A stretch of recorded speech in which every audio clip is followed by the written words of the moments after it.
അവസരമൊരുക്കിയ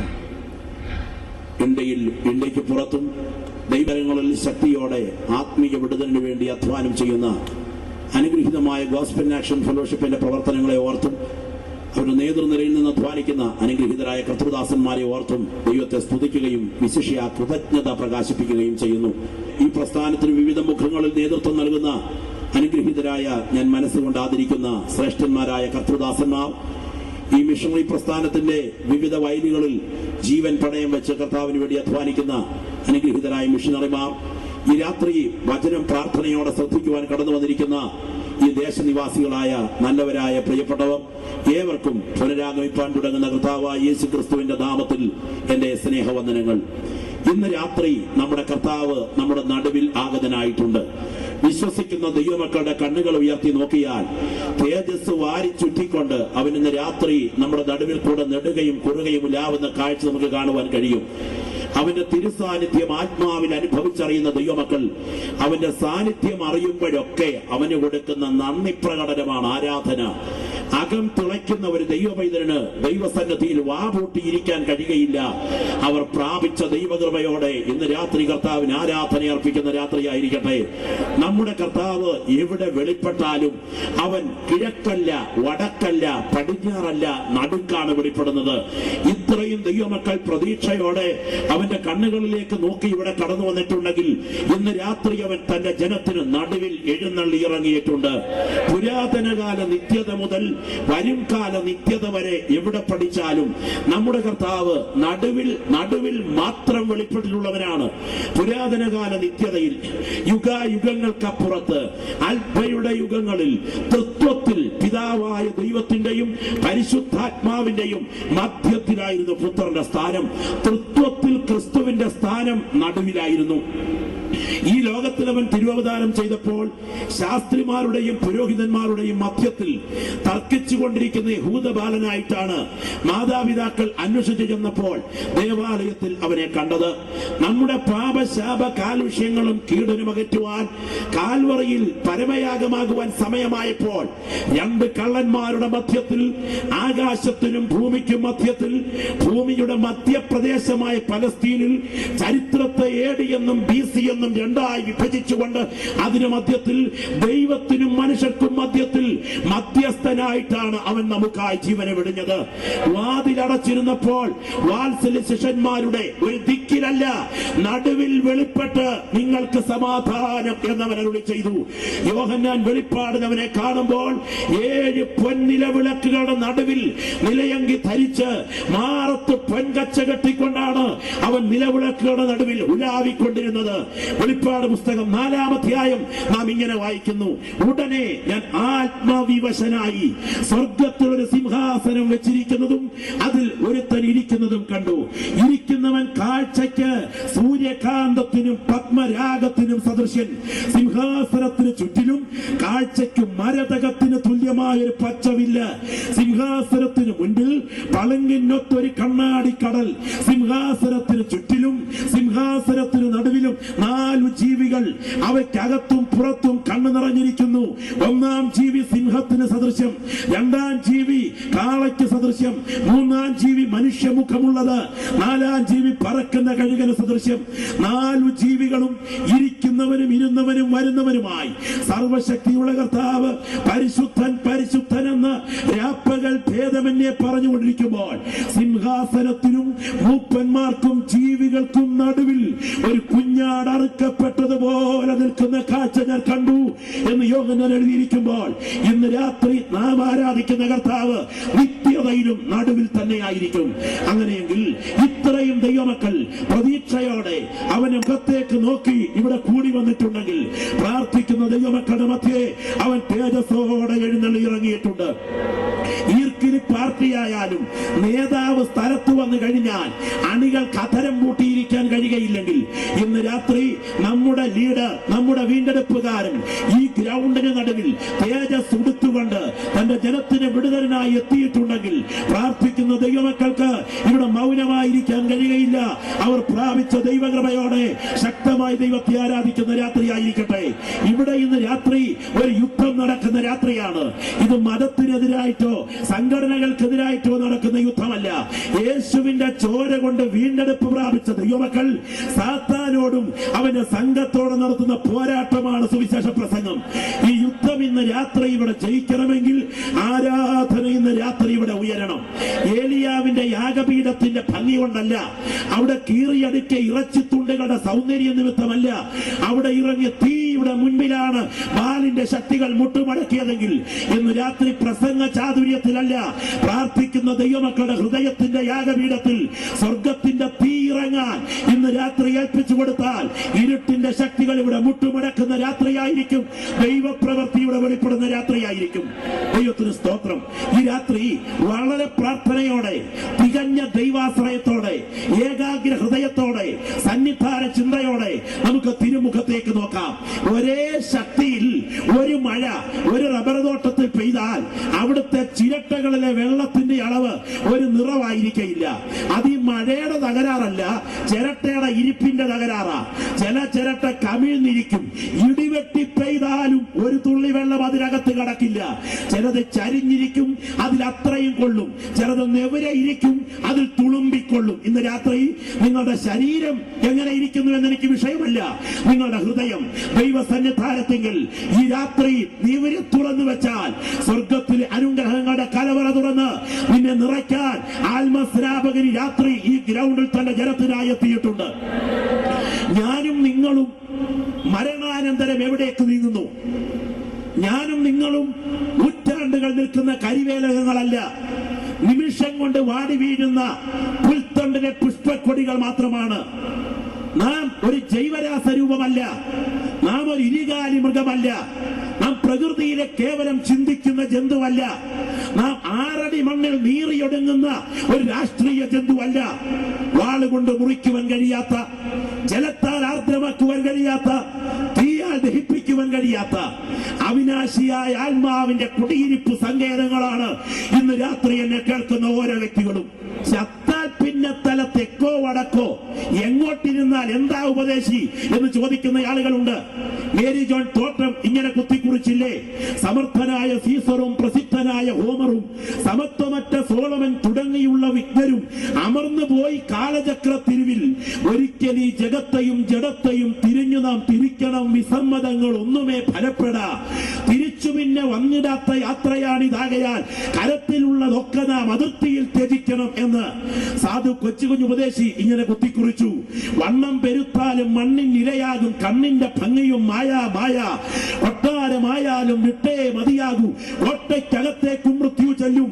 അതെ, മനുഷ്യൻ മരണാനന്തരം എവിടേക്ക് നീങ്ങുന്നു? മരണാനന്തരം ആസ്തിക്യമില്ല എന്ന് പറയുന്ന ഒരു വട്ടം ആളുകൾ, നിരീശ്വരവാദികൾ, ചർവാകന്മാർ, നിരീശ്വരവാദികൾ എന്ന് പറയുന്ന യുക്തിബോധമില്ലാത്ത യുക്തിവാദികൾ, അവർ ഒരു വട്ടം ആളുകൾ ഇവിടെയുണ്ട്. മരണാനന്തരം ആസ്തിക്യമുണ്ട് എന്ന് പഠിപ്പിക്കുന്നവരാണല്ലോ ഏറിയ പങ്കു മതങ്ങളും. എന്നാൽ പല വിശ്വാസങ്ങൾ വെച്ച് പുലർത്തുന്നു.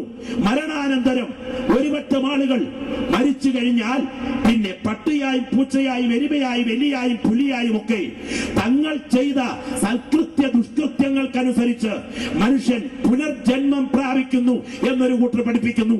മറ്റൊരു കൂട്ടം ആളുകൾ മനുഷ്യൻ മരണാനന്തരം ആസ്തിക്യരഹിതമായി ഈ മണ്ണിൽ അസ്തമിക്കുന്നു എന്ന് പഠിപ്പിക്കുന്നു.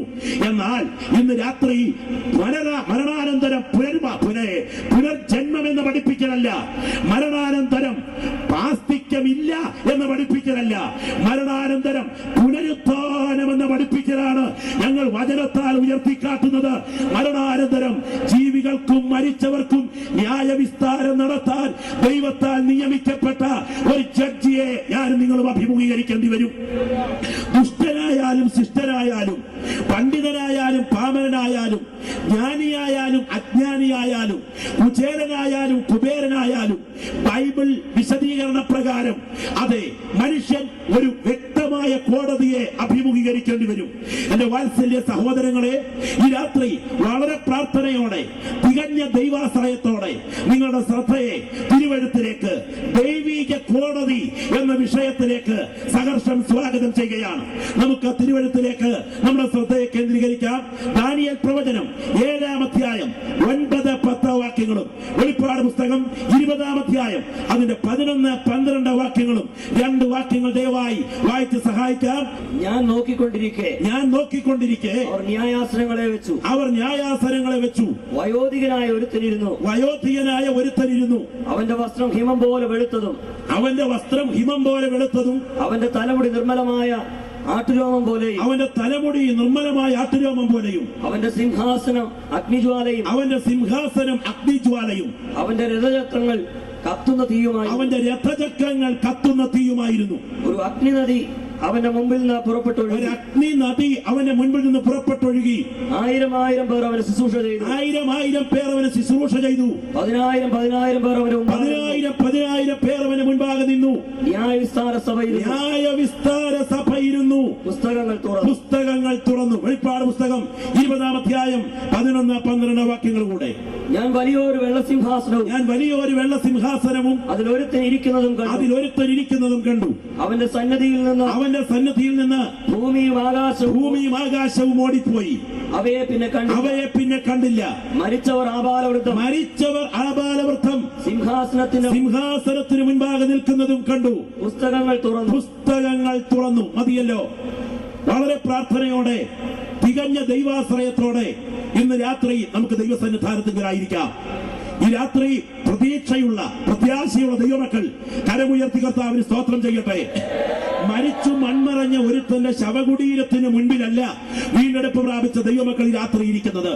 മരണത്തെ ജയിച്ചുയർത്തെഴുന്നേറ്റ കർത്താവിനെ ആത്മാവിൽ കണ്ടുകൊണ്ട് ജയഘോഷം അർപ്പിച്ചുകൊണ്ടാണ് ഈ രാത്രിയിൽ കൃപ പ്രാപിച്ച ദൈവമക്കൾ ദൈവസന്നിധാനത്തിൽ ഈ രാത്രികാലമായിരിക്കുന്നത്.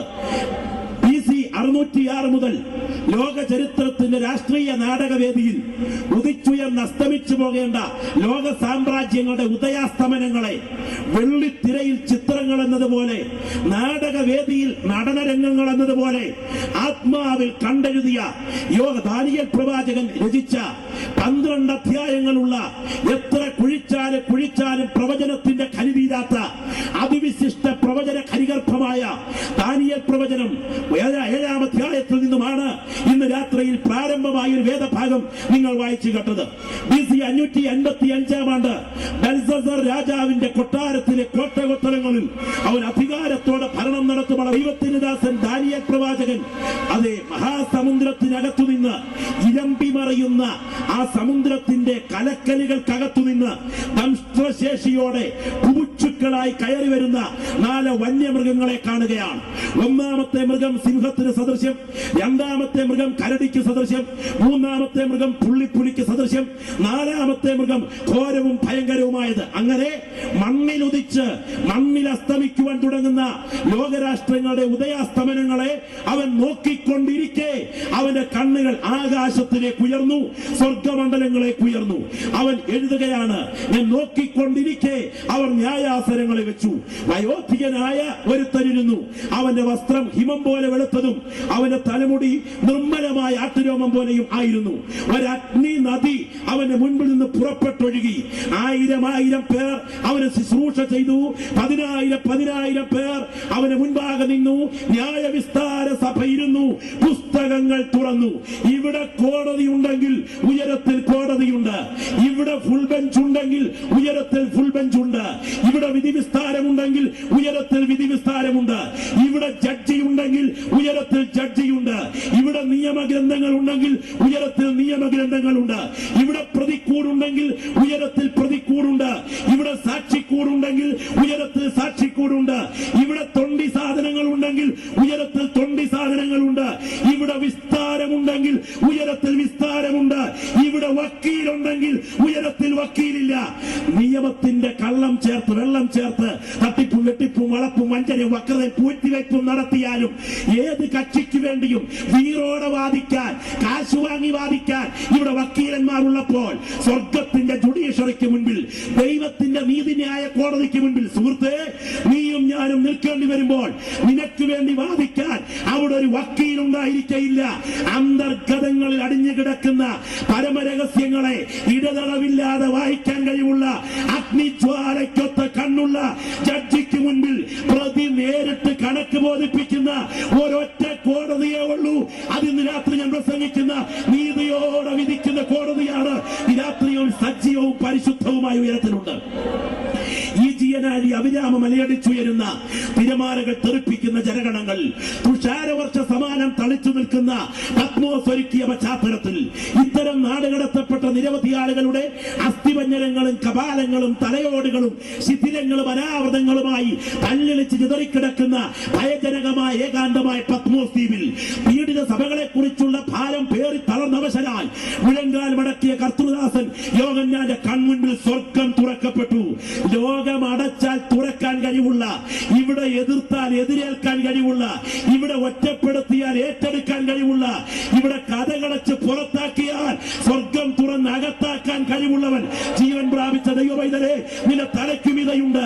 നീ ഇരിക്കുന്ന തറയുടെ സൗന്ദര്യമല്ല, നീ പ്രാപിച്ച ദൈവകൃപയിൽ ദൈവത്തെ സ്തുതിച്ചു തുടങ്ങുമ്പോൾ നീ ഇരിക്കുന്ന ഏകാന്തതകളെ ദർശനത്തിന്റെ മാളിക മുറിയാക്കാൻ നീ സേവിക്കുന്നതിന് ദൈവത്തിന് കഴിയും.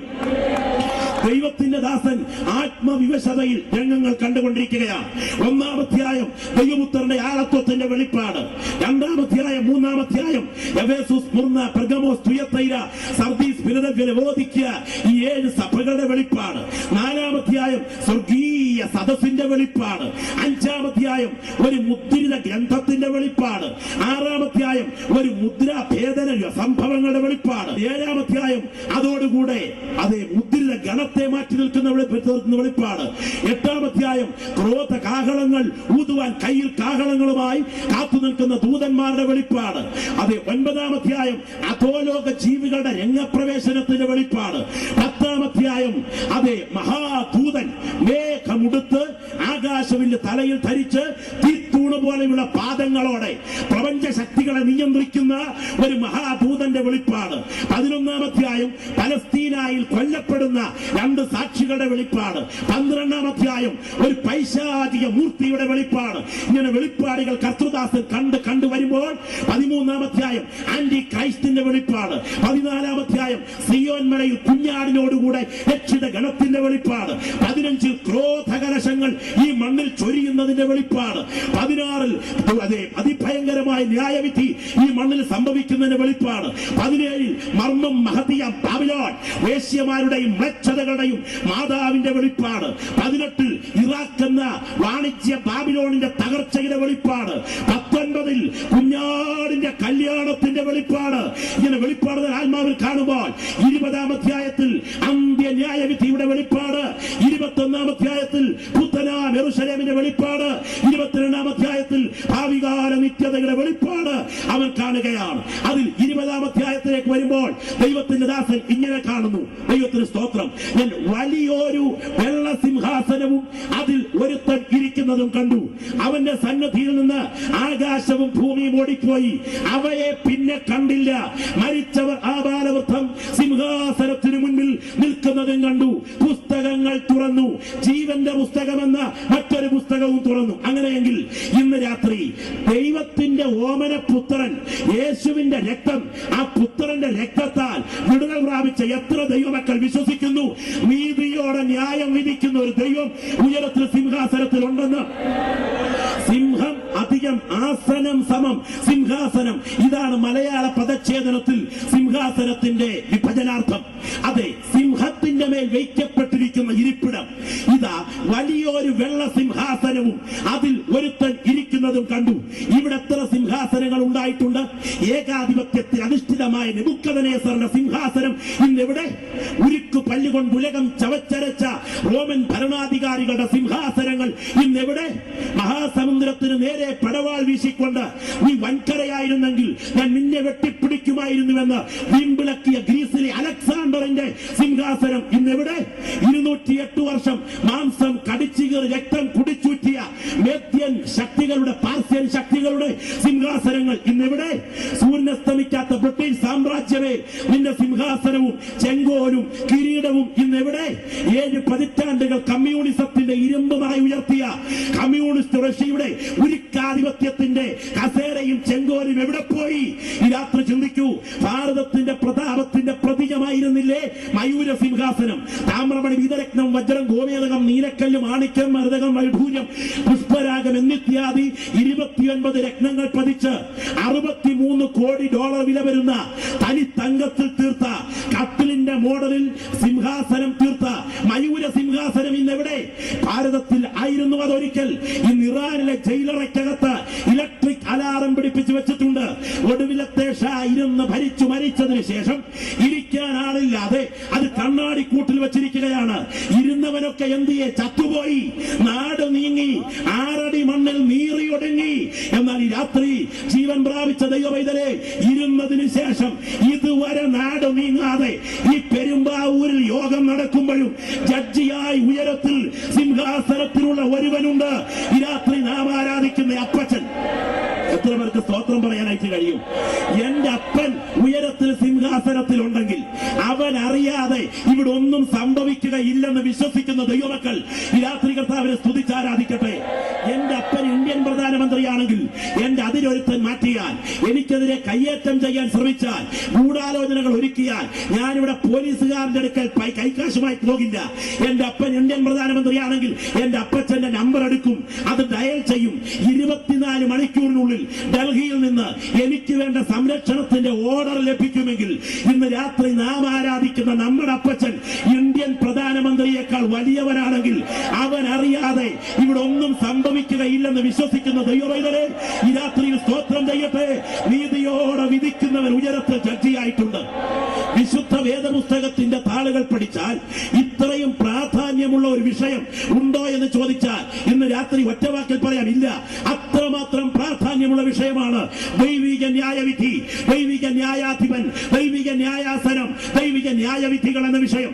രാപ്പകൽ ഭേദമന്യേ ദൈവത്തെ ആരാധിച്ച ഭൂതഗണങ്ങൾ പാപം ചെയ്തപ്പോൾ കരുണ ലെവലേശം കൂടാതെ വെട്ടിയെറിഞ്ഞ് ഇരുട്ടിന്റെ ദൂതന്മാരായി വലിച്ചെറിഞ്ഞ ദൈവമാണ് ഇന്ന് രാത്രി ഈ ഗ്രൗണ്ടിൽ നാം കരമുയർത്തി ആരാധിക്കുന്ന നമ്മുടെ ദൈവമെങ്കിൽ, പാപക്കനി പിടിച്ചു കടിച്ചു പാളിച്ച പറ്റി പാപത്തിൽ വീണ ആദിമ മാതാപിതാക്കൾ പാപം ചെയ്തപ്പോൾ പൊക്കോട്ട്, എന്റെ കൈകൊണ്ട് ഉണ്ടാക്കിയതല്ലേ, അകത്തിരുന്നോട്ടെന്ന് വെച്ച് കണ്ണടയ്ക്കാതെ എടുത്ത് പുറത്ത് വെച്ച് തിരിയുന്ന വാളിന്റെ ജ്വാലയുമായി കെരൂബുകളെ കാവൽ നിർത്തിയ ദൈവത്തെയാണ് ഈ ഗ്രൗണ്ടിൽ കൃപ പ്രാപിച്ച ദൈവമക്കൾ ഇന്ന് രാത്രി ആരാധിക്കുന്നതെങ്കിൽ, പാപം പ്രളയം പോലെ പെരുകിയപ്പോൾ ഒരു കുടുംബത്തെ പെട്ടകത്തിലാക്കി ബാക്കി മുച്ചൂടിനെയും പ്രളയത്താൽ മുടിച്ച് കണക്ക് തീർത്ത ദൈവത്തെയാണ് ഇന്ന് രാത്രി ഈ ഗ്രൗണ്ടിൽ കൃപ പ്രാപിച്ച ദൈവമക്കൾ സ്തോത്രം ചെയ്ത് ആരാധിക്കുന്നതെങ്കിൽ, അവിഹിത മ്ലേച്ഛ ലൈംഗിക അശുദ്ധികൾ സോതോമ്യ പാപം പെരുകി കഴിഞ്ഞപ്പോൾ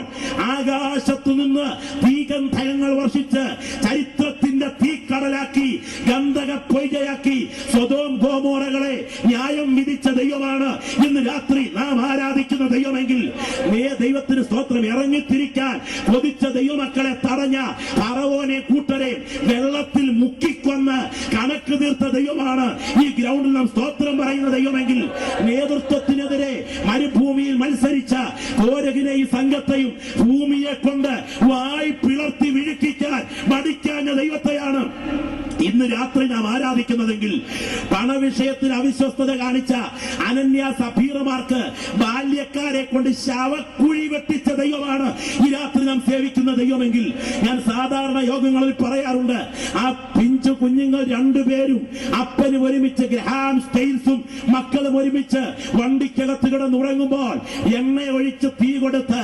പ്രാണവപ്രാണത്തിലെ കുഞ്ഞുങ്ങൾ പുറത്തു ചാടാൻ അപ്പനെ കെട്ടിപ്പിടിച്ച വേളയിൽ പിഞ്ചു കുഞ്ഞുങ്ങളെ അതെ മക്കളെ മാറോടടുക്കി പിടിച്ച് പുറകിലത്തെ ഡോറ് തുറന്ന് ഇറങ്ങാൻ ശ്രമിച്ച ആ മിഷനറിയെ ആ ജീപ്പിനകത്തേക്ക് കുത്തി തൃശൂലം കൊണ്ട് കുത്തി മലത്തിയിട്ട് എണ്ണ ഒഴിച്ച് തീ കത്തിച്ച നീചന്മാർ ഇരുന്നു വാഴുന്ന മണ്ണിൽ ആ പ്രിയപ്പെട്ടവരുടെ ശരീരഗന്ധം ആ പ്രകൃതിയിൽ അടങ്ങുന്നതിന് മുൻപ് കാലാവസ്ഥയെ കൊണ്ട് ആ മണ്ണിനോട് കണക്ക് തീർക്കാൻ മടിക്കാഞ്ഞ ദൈവമാണ് ഇന്ന് രാത്രി നാം ആരാധിക്കുന്ന ദൈവമെങ്കിൽ, അവൻ അവധിയെടുത്തിട്ടില്ല, അവൻ അനങ്ങാൻ പാറ നയം സ്വീകരിച്ചിരിക്കുകയല്ല, അവൻ മൗനവ്രതത്തിലല്ല, അവൻ ഉറക്കം തൂങ്ങിയിരിക്കുകയല്ല, അവൻ കണ്ണു കാണാത്ത പൊട്ടൻ മുതുക്കരല്ല. ഇന്ന് രാത്രി അഗ്നിജ്വാലയ്ക്കൊത്ത അവന്റെ കണ്ണുകൾ കൊണ്ട് അവൻ നോക്കിക്കൊണ്ടിരിക്കുന്നു. അവൻ നീതിയോടെ ന്യായം വിധിക്കുന്ന ദൈവമാണ്. ഇരിക്കുന്ന എത്ര ദൈവമക്കൾക്ക് ഇവിടെ ഇരുന്ന് സ്തോത്രം ചെയ്ത് ആരാധിക്കാൻ കഴിയും? അവൻ നീതിയോടെ ന്യായം വിധിക്കുന്ന ദൈവമാണ്. ദൈവത്തിന് സ്തോത്രം. ഈ വിഷയത്തോളം പ്രാധാന്യം പ്രാധാന്യം മറ്റൊന്നിനില്ലെന്ന് ഞാൻ ഉറപ്പിച്ചു പറയാൻ ആഗ്രഹിക്കുന്നു.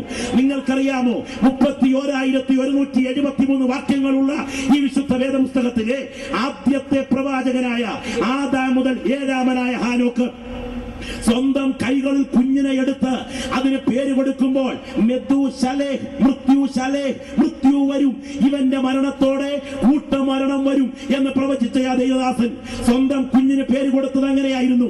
ആ കർത്തൃദാസന്റെ മകന്റെ നിര്യാണ വർഷമാണ് നോഹയ്ക്ക ജലപ്രളയം ലോകത്തെ മൂടി എന്ന് പറഞ്ഞാൽ ഒരു സഹസ്രാബ്ദത്തിനു മുൻപ് പ്രവചനത്തിൽ തെറ്റാതെ പ്രവചിച്ച ദൈവദാസൻ. ഇദ്ദേഹം പ്രവചിച്ചിരിക്കുന്ന ഒരു വേദഭാഗം യൂദ 15-ലുണ്ട്. നമുക്ക് എല്ലാവർക്കും അറിയാവുന്ന വേദഭാഗമാണ്. ഇതാ കർത്താവ് എല്ലാവരെയും വിധിപ്പാനും അവർ അഭക്തിയോടെ ചെയ്ത ഭക്തിവിരുദ്ധമായ പ്രവർത്തികൾ നിമിത്തം, ഭക്തികെട്ട പാപികൾ തന്റെ നേരെ പറഞ്ഞ നിഷ്ഠൂരങ്ങൾ നിമിത്തം ഭക്തികെട്ടവരെയൊക്കെയും ബോധം വരുത്താൻ 1000 വിശുദ്ധന്മാരോട് കൂടെ വന്നിരിക്കുന്നു എന്ന് ആദാം മുതൽ ഏഴാമനായ ഹാനോക്ക് അവരെ കുറിച്ച് പ്രവചിച്ചു പറഞ്ഞു. കർത്താവ് വരും, എല്ലാരും പോകും, തൂത്തുവാരി സ്വർഗത്തിൽ കൊണ്ടുവന്നിരുത്തി തമ്പുരാന്റെ മുൻപിലത്തെ പന്തിയിൽ സകല കസേരയിൽ ഇരുത്തിയിട്ട് കിരീടം മുഴുവൻ തലേ തന്ന് നിത്യത മുഴുവൻ തുള്ളിച്ചാടിക്കാനാ ദൈവം തമ്പുരാൻ വരുന്നതെന്ന് വിചാരിച്ചാൽ തെറ്റി. അവൻ ആദ്യം വരുന്നത് കണക്ക് ചോദിക്കാനാണ്, അവൻ എല്ലാരെയും വിധിക്കാനാണ് വരുന്നത്. ഈ രാത്രി പ്രാഗൽഭ്യമുള്ള ദൈവമക്കൾ മാത്രം ഇവിടെ സ്തോത്രം ചെയ്താൽ മതി. അവൻ എല്ലാവരെയും വിധിക്കാനാണ് വരുന്നത് എന്ന് പറഞ്ഞാൽ ഈ ഇരിക്കുന്ന നിങ്ങളെ എല്ലാം കൂടെ വിറപ്പിച്ചിട്ട് ഞങ്ങളെല്ലാം കൂടെ മുകളിലോട്ട് മറക്കുമെന്നാണ് ഈ പറഞ്ഞതിന്റെ അർത്ഥം. ഈ ഇരിക്കുന്ന ഞങ്ങളും ഈ കേൾക്കുന്ന നിങ്ങളും ഒരുപോലെ ദൈവത്തിന്റെ കോടതിയോട് കണക്ക് കൊടുക്കേണ്ടി വരും. ഒന്നല്ലെങ്കിൽ മറ്റൊന്ന് ദൈവത്തിന്റെ ന്യായവിധിയെ രക്ഷപ്പെടാൻ ആരെ കൊണ്ട് സാധ്യമല്ല. നോർത്തുകൊള്ളുക, ഇവിടെ ഇരിക്കുന്ന ദൈവദാസന്മാരായ ഞങ്ങൾ ഇവിടെ ഇരിക്കുന്ന ജനത്തെക്കാൾ 10 ഇരട്ടി ദൈവത്തോട് കണക്ക് കൊടുക്കേണ്ടവരാണ് എന്ന് ബോധ്യമുള്ള ദൈവദാസന്മാർ കരമുയർത്തി കർത്താവിന് സ്തോത്രം ചെയ്യട്ടെ. നീതിയോടെ ന്യായം വിധിക്കുന്ന ദൈവത്തിന് തന്റെ ദാസന്മാരോട് പ്രത്യേക കർക്കശത്വമുണ്ട്. എന്നാൽ അവൻ ആരെയൊക്കെ വിധിക്കും? എല്ലാരെയും വിധിക്കും എന്ന് പറഞ്ഞാൽ പാസ്റ്ററായാലും സെന്റർ പാസ്റ്ററായാലും പ്രസ്ബിറ്ററായാലും കൗൺസിൽ മെമ്പർ ആയാലും അച്ഛനായാലും റമ്പാച്ചനായാലും മെത്രാച്ചനായാലും കർദിനാളായാലും പോപ്പായാലും ഇട്ടിരിക്കുന്ന കുപ്പായത്തിന്റെ വെളിച്ചത്തിലല്ല, ചെയ്യുന്ന പ്രവൃത്തിയുടെ മുൻപിൽ മുഖപക്ഷമില്ലാതെ ന്യായം വിധിക്കുന്നവൻ മടങ്ങി വരാൻ തുടങ്ങുന്നു എന്ന് പറയുമ്പോൾ പ്രാഗൽഭ്യത്തോടെ സ്തോത്രം പറയണമെങ്കിൽ നീതിയോടെ വിധിക്കുന്നവന്റെ മുൻപിൽ കാര്യം വരവേൽപ്പിച്ച ദൈവമക്കൾക്ക് മാത്രമേ കഴിയുകയുള്ളൂ. വേദപുസ്തകത്തിൽ ഇത്രമാത്രം പ്രാധാന്യമുള്ള മറ്റൊരു വിഷയമില്ല. അത് വളരെ വിപുലവുമാണ്. വേദപുസ്തകത്തിലെ ആദ്യത്തെ പ്രവാചകൻ പ്രവചിച്ചതാണ്. ദൈവത്തിന്റെ ദാസനായിരിക്കുന്ന അബ്രഹാം ഇങ്ങനെ വിളിച്ചു പറഞ്ഞു, സർവ്വഭൂമിക്കും ന്യായാധിപനായ ദൈവമേ, നീ ദോഷം പ്രവർത്തിക്കുമോ? എന്റെ ദൈവം ആരാണ്? അവൻ സർവ്വഭൂമിക്കും ന്യായാധിപനായ ദൈവമാണ്. ദൈവത്തിന്റെ ദാസി ഹന്ന വിളിച്ചു പറഞ്ഞു, അവൻ ഭൂവാസികളുടെ മേൽ ഇടിവെട്ടിക്കുന്നു, അവൻ ഭൂവാസികളെ വിധിക്കുന്ന ദൈവമാണ്. അതെ, ദൈവം വിധിക്കുന്ന ദൈവമാണ്. ദൈവത്തിന് സ്തോത്രം. നമ്മുടെ വാഴ്ത്തപ്പെട്ട കർത്താവ് ജഡം ധരിച്ച് ലോകത്തിൽ വന്നു. അവൻ പറഞ്ഞു, സഹോദരനെ മൂഢ എന്ന് വിളിച്ചാൽ, അവനെ നിസാര എന്ന് പറഞ്ഞാൽ ന്യായവിസ്താര സഭയ്ക്ക് മുൻപിൽ നിൽക്കേണ്ടി വരും. പിതാവാരെയും ന്യായം വിധിക്കാതെ എല്ലാവരും പിതാവിനെ ബഹുമാനിക്കുന്നത് പോലെ പുത്രനെയും ബഹുമാനിക്കേണ്ടതിന് ന്യായവിധിയെല്ലാം അവൻ പുത്രന് കൊടുത്തിരിക്കുകയാണ്. ധന്യനായ ഏകാധിപതിയും രാജാവും കർത്താതി കർത്താവും താൻ മാത്രം അമർത്യതയുള്ളവരായിരിക്കും അടുത്തുകൂടാത്ത വെളിച്ചത്തിൽ വസിക്കുന്ന മനുഷ്യരാരും കണ്ടിട്ടില്ലാത്ത, കാണാൻ കഴിയാത്ത അൽഫയും ഒമേഗയും ഒന്നാമനും ഒടുക്കത്തവനുമായ മഹാദൈവമേ, അങ്ങ് വിധിക്കേണ്ട കസേര മാറ്റി പുത്രന് കൊടുക്കാൻ കാര്യമെന്താണെന്ന് ഇന്ന് രാത്രി ഞാൻ അങ്ങയോടൊന്ന് ചോദിച്ചാൽ തമ്പുരാൻ ഒരു മറുപടി പറയാൻ കാണും. കുഞ്ഞേ, അന്ന് ഹൈക്കോടതി ജഡ്ജിമാരും സുപ്രീം കോടതി വക്കീലന്മാരും ഒക്കെ എന്റെ കോടതിക്ക് മുൻപിൽ വരും. അന്ന് അവർ ചോദിക്കുകയാണെന്ന് ഇരിക്കട്ടെ, ദൈവമേ, മനുഷ്യത്വം ഇതുവരെ രുചിച്ചറിഞ്ഞിട്ടില്ലാത്ത സാക്ഷാൽ ദൈവമാണ് നീ. എന്നാൽ മനുഷ്യത്വത്തിന്റെ ജഡബലഹീനതകളാൽ പാളിച്ച പറ്റിയ പാവം മനുഷ്യരാണ് ഞങ്ങൾ. മനുഷ്യത്വത്തിന്റെ ജഡബലഹീനതകളാൽ പാളിച്ച പറ്റിയ പാവം മനുഷ്യരായി ഞങ്ങളെ വിധിക്കാൻ മനുഷ്യത്വം ഇതുവരെ രുചിച്ചറിഞ്ഞിട്ടില്ലാത്ത അങ്ങയ്ക്ക് കഴിയുമോ? ഈ വിധി നീതിയോ എന്ന് ചോദിച്ചാൽ ദൈവത്തിന്റെ വായ അടയാൻ സാധ്യതയുണ്ട്. അതുകൊണ്ട് തന്നെ മനുഷ്യ, നിന്റെ മനുഷ്യത്വം 33.5 കൊല്ലം സ്വന്തം ജഡത്തിൽ രുചിച്ചറിഞ്ഞ് മരണത്തെ ജയിച്ചുയർത്തെഴുന്നേറ്റ ഒരുത്തനുണ്ട്. അത് മറ്റാരുമല്ല, എന്റെ പുത്രൻ. അവൻ ജഡ്ജിയായി ഇരുത്താൻ തുടങ്ങുകയാണ്. ദൈവത്തിന്റെ പുത്രനാണ് ദൈവത്തിന്റെ കോടതിയുടെ ജഡ്ജിയായി വെളിപ്പെടുവാനായി തുടങ്ങുന്നത്. ദൈവത്തിന് സ്തോത്രം. ദൈവത്തിന്റെ ദാസനായ ഒന്നാമത്തെ പ്രസംഗകനായ ഒറ്റ പ്രസംഗത്തിന് 3000 ജലസ്നാനത്തിലേക്ക് നയിച്ച ശക്തനായ ദൈവദാസൻ പത്രോസിനോട് പ്രസംഗിക്കണമെന്ന് പറഞ്ഞ് അജണ്ട ഏൽപ്പിച്ച വിഷയം ഏതാണെന്ന് കൈവിക്കാർക്കറിയാമോ? തന്റെ ദാസൻ ഇങ്ങനെ പറയുന്നു: ജീവികൾക്കും മരിച്ചവർക്കും ന്യായവിസ്താരം നടത്താൻ ദൈവത്താൽ നിയമിക്കപ്പെട്ടവൻ ഇവൻ തന്നെയെന്ന് പ്രസംഗിച്ച് സാക്ഷീകരിക്കേണ്ടതിന് അവൻ ഞങ്ങളോട് കൽപ്പിച്ചു. ജനക്കൂട്ടത്തിന് മനഃശാസ്ത്രം മനസ്സിലാക്കിയുള്ള ഇക്കിളി പ്രയോഗം പ്രസംഗിക്കാനല്ല, പിന്നെ ജീവികൾക്കും മരിച്ചവർക്കും ന്യായവിസ്താരം നടത്താൻ ഒരു ജഡ്ജി വരുന്നു എന്ന് പ്രസംഗിക്കാൻ ഞങ്ങളെ ഏൽപ്പിച്ചിരിക്കുന്നെങ്കിൽ ഇന്ന് രാത്രി അത് തന്നെ ഞങ്ങൾ മുഖപക്ഷമില്ലാതെ വിളിച്ചു പറയുന്നു: ഒരു ജഡ്ജി വരുവാൻ തുടങ്ങുകയാണ്. ആർക്കൊക്കെ ന്യായവിധിയുണ്ട്? ജീവികൾക്കും മരിച്ചവർക്കും എന്ന് പറഞ്ഞാൽ ജീവികൾ എന്ന് പറഞ്ഞാൽ നാൽക്കാലി എന്നല്ല അർത്ഥം, ഇഴജാതി എന്നുമല്ല. ജീവിച്ചിരിക്കുന്നവർക്കും മരിച്ചവർക്കും ന്യായവിധിയുണ്ട്. കണ്ടിച്ചാടി ചത്താലും, വിഷം കുടിച്ച് ചത്താലും, റെയിൽവേ ട്രാക്കിൽ തലവെച്ച് ചത്താലും ചാകുന്നത് കൊണ്ട് കാര്യം തീരുന്നില്ല. ചത്ത് കിടക്കുന്നവരെ ഉയർത്തെഴുന്നേൽപ്പിച്ചു കൊണ്ടുവന്ന് കണക്ക് തീർക്കുന്ന ഒരു കോടതിയാണ് ഇന്ന് രാത്രി ഞാൻ പ്രസംഗിക്കുന്ന സ്വർഗത്തിന്റെ കോടതിയെങ്കിൽ അവൻ ജീവികൾക്കും മരിച്ചവർക്കും ന്യായാധിപനാണ്. പ്രിയപ്പെട്ടവരെ, സെക്ഷൻ ക്ലാസ്സിൽ ഇവിടെ കേസ് കൊടുത്ത് തോറ്റാൽ നിങ്ങൾക്ക് നിയമപ്രകാരം ഡിസ്ട്രിക്ട് കോർട്ടിൽ അപ്പീൽ പോകാം. ഡിസ്ട്രിക്ട് കോർട്ടിൽ തോറ്റാൽ നിനക്ക് ഹൈക്കോടതിയിൽ അപ്പീൽ പോകാം. ഹൈക്കോടതിയിൽ തോറ്റാൽ നിനക്ക് സുപ്രീം കോടതിയിൽ അപ്പീൽ പോകാം. സുപ്രീം കോടതിയിൽ തോറ്റാൽ നിനക്ക് പ്രസിഡന്റിന്റെ അടുക്കൽ ദയാഹർജി കൊടുക്കാം. അവിടെയും വിധി തള്ളിയാൽ പിന്നെ ഗതികേട് തന്നെയാണ്. മനസ്സിലായോ? സെക്ഷൻ ക്ലാസ്സിൽ തോറ്റാൽ ഡിസ്ട്രിക്ട് കോർട്ടിൽ അപ്പീൽ പോകാം. ഡിസ്ട്രിക്ട് കോർട്ടിൽ തോറ്റാൽ ഹൈക്കോടതിയിൽ അപ്പീൽ പോകാം. ഹൈക്കോടതിയിൽ തോറ്റാൽ സുപ്രീം കോടതിയിൽ അപ്പീൽ പോകാം. സുപ്രീം കോടതിയിൽ തോറ്റാൽ പ്രസിഡന്റിന്റെ അടുക്കൽ ദയാഹർജി കൊടുക്കാം. അവിടെയും വിധി തള്ളിയെന്നിരിക്കട്ടെ, കക്ഷിയെ തൂക്കിലിടാൻ വിധിച്ചു. വിധി നടക്കുന്നതിന്റെ തലേ രാത്രി പ്രതി കിടന്ന മുറിയിൽ കിടന്ന് കക്ഷി സ്വാഭാവിക മരണം വരിച്ചെന്നിരിക്കട്ടെ. അങ്ങനെ വിധി നടപ്പിലാക്കുന്നതിന് മുൻപ് ഇവിടെ ഒരു പ്രതി സ്വാഭാവികമായി മരിച്ചാൽ നിയമപ്രകാരം ഇവിടുത്തെ വിധികൾ അസാധുവാകും. എന്നാൽ ഈ രാത്രി ഞാൻ പറയട്ടെ, ഈ കോടതി കൂടുന്നതിന് മുൻപ് ഏത് പ്രതി മരിച്ചാലും മരണം കൊണ്ട് വിധി മാറ്റിവെക്കാതെ ചത്ത് കിടക്കുന്നവനെ ഒരു ദിവസം ഉയർത്തെഴുന്നേൽപ്പിച്ചു കൊണ്ടുവന്ന് കണക്ക് തീർക്കുന്ന ഒരു കോടതിയുണ്ട്. അതിന്ന് രാത്രി ഞാൻ പ്രസംഗിക്കുന്ന നീതിയുള്ള കോടതിയാണ്. അവൻ ജീവികൾക്കും മരിച്ചവർക്കും കണക്ക് ചോദിക്കും. ദൈവത്തിന്റെ ദാസനായ പത്രോസ് ഫെലിക്സ് ദ്രുസില്ല ദമ്പതിമാരുടെ മുൻപിൽ പ്രസംഗിക്കാൻ നിൽക്കുകയാണ്. ഇരിക്കുന്ന പക്ഷികൾ ചില്ലറക്കാരൊന്നുമില്ല കേട്ടോ. ജഡ്ജിയായിരിക്കുന്നത്. ജഡ്ജി പ്രസംഗിക്കാനിരിക്കുകയും പ്രതിക്ക് പ്രസംഗിക്കാൻ അവസരം കിട്ടുകയും ചെയ്താൽ ഇന്നത്തെ ജഡ്ജിമാരോട് ഇന്നത്തെ പ്രതിമാരെങ്ങനെ പ്രസംഗിക്കും? ജഡ്ജിയെ വാനോളം പുകഴ്ത്തി പ്രസംഗിക്കും. എന്നാൽ ജഡ്ജിയുടെ മുൻപിൽ പ്രതിയായ പൗലോസ് പ്രസംഗിക്കാൻ എഴുന്നേറ്റപ്പോൾ പ്രസംഗിച്ചെന്നറിയാമോ? നീതി, ഇന്ദ്രിയ ജയം, വരുവാനുള്ള ന്യായവിധി എന്നിവയെ കുറിച്ച് പ്രസംഗിച്ചു. സാധാരണ പ്രസംഗത്തിന് ചൂട് കൂടുമ്പോൾ പരവേശം കയറുന്നത് ഞങ്ങൾക്കാണ്. എന്നാൽ അന്നത്തെ പ്രസംഗത്തിന് പരവേശം കയറിയത് പ്രസംഗിച്ചവനല്ല കേട്ടവനാണ്. പ്രസംഗിച്ചവനല്ല കേട്ടവനാ. കേട്ടവനെ പരവേശം പിടിപ്പിച്ചാലും വേണ്ടില്ല, ഏൽപ്പിച്ച ദൂത് മുഖം നോക്കാതെ പറയുമെന്ന് ചങ്കൂറ്റമുള്ള ദൈവദാസ, നിനക്ക് നാളെ വേദി ഒരുക്കാൻ നിന്നെ വിളിച്ച ദൈവത്തിന് കഴിയും. ഓർത്തുകൊള്ളുക, നീതിയുള്ള ന്യായാധിപൻ ഉയരത്തിലുണ്ട് എന്ന് ധൈര്യത്തോടെ പ്രസംഗിക്കണം. ദൈവത്തിന് സ്തോത്രം. ഏഴെന്ന ദൈവിക പൂർണ്ണതയ്ക്ക് മാറ്റം വന്നാലും ദൈവജനത്തിനിടയിൽ സ്നേഹരാഹിത്യത്താൽ തണുത്തുപോയ നിന്നെ അധിക നാൾ തുടരാൻ അനുവദിക്കാതെ വെച്ച നിലവിളക്കിനെ പറിച്ചു മാറ്റി സ്ഥലം സഭകളെ ന്യായം വിധിക്കാനാണ് അവൻ സഭകൾക്ക് നടുവിൽ വന്നിരിക്കുന്നതെങ്കിൽ ഇന്ന് രാത്രി സഭകളെ ന്യായം വിധിക്കുന്ന ഒരു യേശു ജീവിക്കുന്നു എന്ന് വിശ്വസിക്കുന്ന ദൈവമക്കൾ ധൈര്യത്തോടെ കരമുയർത്തി സ്തോത്രം ചെയ്യട്ടെ. അവൻ സഭകളെ ന്യായം വിധിക്കുന്ന ദൈവമാണ്. വീണ്ടും ദൈവാത്മാവ് പറയുന്നു, നിക്കോലാവ്യരുടെ നടപ്പ് പിന്തുടരുന്നവർ ചിലർ നിന്നിലുണ്ട്. ഞാൻ വേഗത്തിൽ വന്ന് എന്റെ വായിലെ വാൾ കൊണ്ട് അവരോട് പോരാടും. ആരാണ് നിക്കോലാവസ്? വിശദീകരിക്കാൻ സമയമില്ല. നിക്കോ ജനം, ലാവോസ് അധികാരം, ജനത്തിന്മേലുള്ള അധികാരം. അഭിഷിക്ത ശുശ്രൂഷയ്ക്കും ആത്മീയ ആരാധനയ്ക്കും ഇടയ്ക്ക് ജനത്തിന്റെ അധികാരത്തെ പിടിച്ചുപറ്റാൻ ലൗകിക രാഷ്ട്രീയത്തിന്റെ അതിപ്രസരണത്താൽ ദൈവസഭയ്ക്കകത്ത് രാഷ്ട്രീയത്തിന്റെ കസേര കളിക്കുന്ന നിന്നെ അധികനാൾ തുടരാൻ അനുവദിക്കാതെ വാളുകൊണ്ട് വെട്ടാൻ അവൻ ദൈവസഭയ്ക്കകത്തുണ്ടെങ്കിൽ അവൻ ദൈവസഭകളെ അകത്ത് ന്യായം വിധിക്കുന്ന ദൈവമാണ്. സ്തോത്രം. കുറച്ചുപേര് സ്തോത്രം പറഞ്ഞാൽ മതി. പ്രാഗൽഭ്യമുള്ളവരെ ഓർത്ത് ദൈവത്തിന് സ്തോത്രം ചെയ്യുന്നു. പരിശുദ്ധാത്മാവ് വീണ്ടും എഴുതിയിരിക്കുകയാണ്, അവളുടെ കിടപ്പിൽ അവളോട് ദുർമാർഗം ചെയ്യുന്നവരെ ഞാൻ വലിയ കഷ്ടത്തിലാക്കും.